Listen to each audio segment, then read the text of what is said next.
আসসালামু আলাইকুম, ডক্টর মোহাম্মদ তানভীর আহমেদ।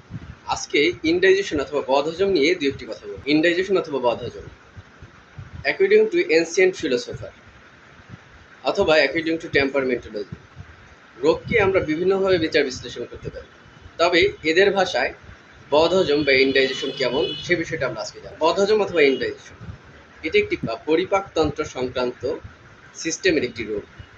পরিপাকতন্ত্র, পরিপাক শব্দটি শুনলেই আমাদের মাথায় যে বিষয়টা আসে পাকানো, তার সাথে সাথে যে শব্দটি আসে সেটা হলো সেখানে আগুনের দরকার হবে অথবা গরমের দরকার হবে। পাকাতে হলে গরমের প্রয়োজন।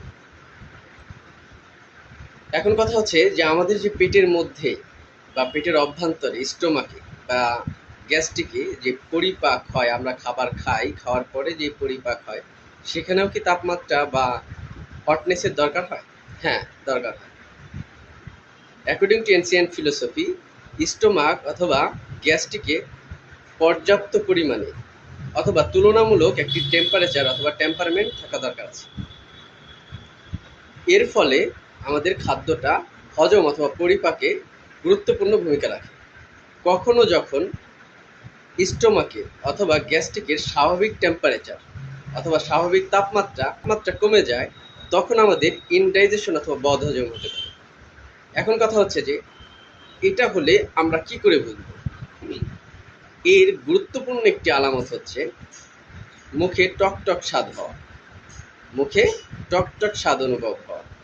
দ্বিতীয় আর একটি কারণ হতে পারে আমাদের খাবার পরে পর্যাপ্ত পরিমাণে যতটুকু ঢেকুর হওয়া উচিত ততটুকু ঢেকুর না হওয়া। সুতরাং এখানে অন্যতম একটি কারণ হচ্ছে মুখে টকটক স্বাদ হওয়া।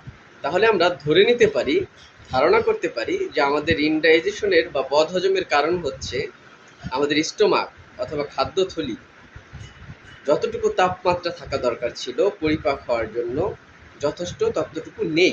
এক্ষেত্রে আমাদের করণীয়, এক্ষেত্রে আমরা যেটা করতে পারি ঘরোয়া সমাধানে, সেটা হচ্ছে গরম মশলা, সমস্ত ভেষজ বা যে সমস্ত মেডিসিনাল প্লান্ট গরম প্রকৃতির, গরম মশলার মধ্যে আছে আদা, দারচিনি, লবঙ্গ, এলাচের বিচি, এগুলো কুসুম গরম পানি সমেত সেবন করতে পারে। একটু যষ্টি মধু কুসুম গরম পানি দিয়ে সেবন করতে পারেন। এর সাথে সাথে দ্বিতীয়ত যেটা করতে পারেন সেটা হলো সানরাইজ ল্যাবরেটরিজের পেপটোসান সেবন করতে পারেন অথবা স্কোয়ার হার্বালের পেপনর সেবন করতে পারেন।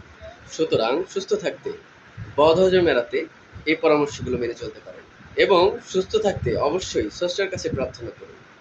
সুস্থ থাকুন, সুন্দর থাকুন। Thank you everyone. আসসালামু আলাইকুম।